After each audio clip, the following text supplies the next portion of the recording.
Hello everyone, I'm Saranya from CSC department, SRM IST. Today the topic is file management in OS. We are going to discuss about the file management system. In OS we have some contents like file concepts, file types, file operation, access method, directory structure and file structures. Before entering into the topic, we'll discuss what is meant by a file and how to handle a file.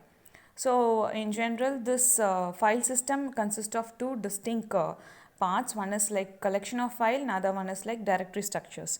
Collection of file is which is related storing data, and is the directory structure file. It is organizing and providing the information about all the files in a system. And also we are going to see how to protect a file and how to handle multiple user in a file system and how to control them and in what way we can give preference to the user. So all these things we are going to see in forthcoming topics. Now a file is a collection of related information that is recorded on the storage device, we all know.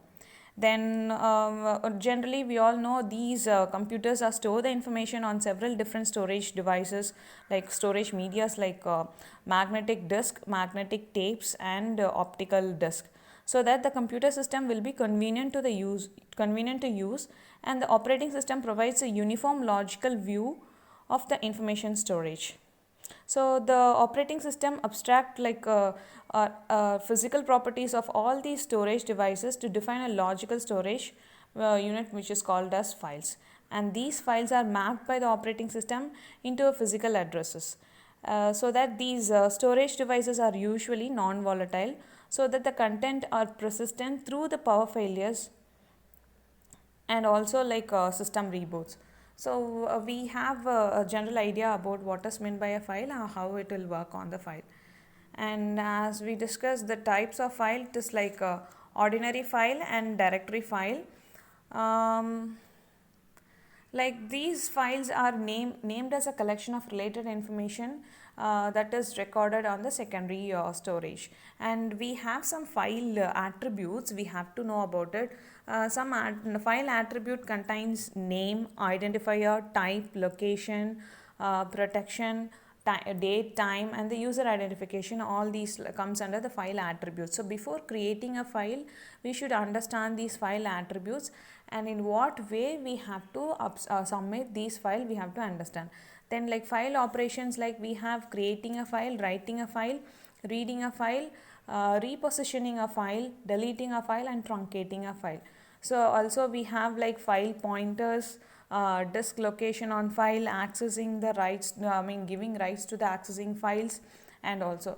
So coming to this types of files, we have to know executable file, object file, source file, text file, word processor, and also like even multimedia file. So with these file types we have to know how to store a file. Say for example, if you are storing an executable file, .exe is a must, and if we are storing some multimedia file, JPEG or MPEG we have to use for storing these files. So these are all some general ideas.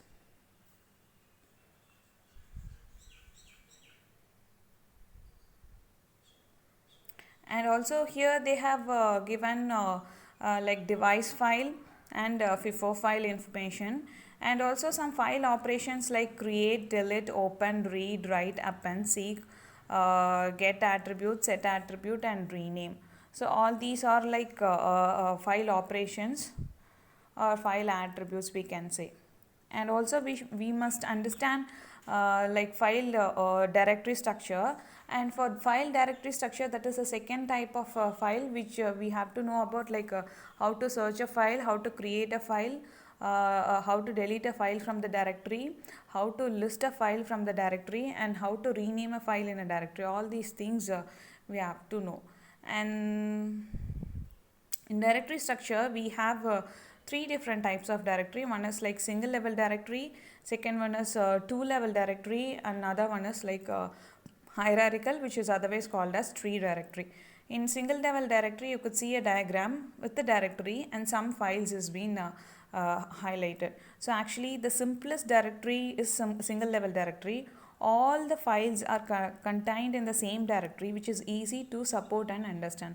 Actually the single level directory has a significant limitation, and when the number of files increases or when the system has more number of users, since all these files are in the same directory, they have a unique name. If the user call the file with the same name, two different users with the same file name, then it will be like violating the rules of the single directory file. Obviously we cannot extract the needed file because it is one-to-one connected, and when two different users pointing out the same file name content, so it is difficult to manage. So even a single user on the single level directory may find it difficult to remember the name of all the files as the number of files increases. So it is not uncommon for all the users to have hundreds of files on one computer, and it is equal to number of additional files on the another system. So the next level is like a two-level directory. So a single level directory often leads to a confusion of file name between different users, and a standard solution to create a separate for the file directory. So we are going for this two-level directory structure. Here the user has his own file directory, and each own file directory will be governed by a master level directory. That is like a middleman. This master level will be indexed by the user by a username or account number every time when it is entered. So when a user refers to a particular file, usually this will be connected to the master file, and then through the master file they will be connecting to the next level user file. So what happens is this master file will create a separate folder from a directory. It will create a subdirectory, then from the subdirectory it will create a separate folder. Through that folder they can create their own file. So what happens, whenever the user click on this file name or search on a file name, so it will be directly connected to the particular user's particular directory folder, so they can have a similar file name which is totally unrelated to the other folder. So this is like two level directory. It avoids a confusion that held on the single level directory. It acts like a root tree of the master field, and also it has a distinct totally distinct from the user level directory. So this is one of the best solution when compared with the single level directory. When going for this tree structure, that is hierarchical level directory, this directory will contain a set of files or a subdirectory which is simply another file but treated like a special way. What it will do, like it is all the directories have the same internal format. One bit of each directory entry defines the entire file, like file 0 or the subdirectory of file 1, by specifying a unique keyword which is given to all the file. In that way it will identify the file which has been searched out. The current directory should contain most of the files that are not in the current list of the user. When it is referred made by the file, the current directory will be searched for the next level of directory and find out the changes held and make a system call. So this system call provides, and that takes the directory name to the parameter and uses to the current directory name. So thus the user can change the current directory whenever he desires. So it is like from one change directory system call to the next, and also it allows to open all the call search from the current directory of a specified file. So this is how this tree structure level directory will held. And also it specifies a separate path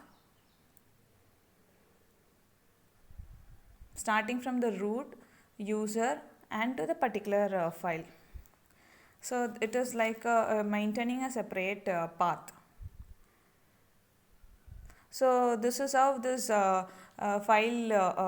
directories work, and different types of we have seen how to access a file and how to create a directory for the file, and what are all the level of directories of file we have seen.